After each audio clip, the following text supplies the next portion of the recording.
Good morning મિત્રો. તો આપણે આજે આવી ગયા તળાજાની બજારમાં શોપિંગ કરવાની હતી. થોડું વટાણું લેવાનું હતું, એટલે અમે 2 જણા ગાડી લઈને, એટલે આપણું થાર 2 વ્હીલવાળું એને લઈને સીધા બજારમાં પગી ગયા. જો આખી બજાર કેવી ભરી લાગે છે.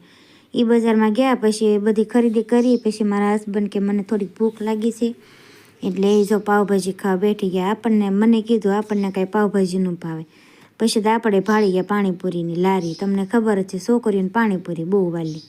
એટલે જો હું પાણીપુરી છે ને મંગાવી ડીશ, એટલે હું તો વાટે બેઠી હતી, ત્યાં આપણી ડીશ આવી ગઈ. એટલે આપણા મહિના ખાવા એવી મજા આવીને, એવું મસ્તની પાણીપુરી ચટપટી. પછી તો શોપિંગ બધી પૂરી થઈ ગઈ, એટલે આપણે નીકળી ગયા ઘર તરફ. જો રસ્તામાં હું તો પાછળ બેઠી હતી, ઠેલા હાથમાં પકડેલા હતા, અડધું ઠેલામાં નાખેલું હતું. પછી એવો વજન લાગે, એક પવન આવે, એમાં ઠંડી લાગતી હતી. પછી તો આપણે ઘરે પહોંચી ગયા.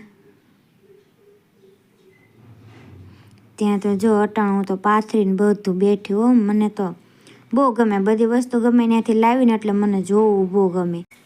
જો અમે કેટલું બધું અટાણું લાવ્યા છે. ઘઉંનો લોટ લાવ્યા, પછી આ રવો છે, પછી બધું મસાલા છે, પછી આમાં 2 હાથમાં મોજા લાવી, પછી કોફી પાવડર લાવી, પછી આમાં પાપડ છે, પછી આ કલર લાવી, પછી છે ને એમાં વાટ પંપડો લાવી. વગાડું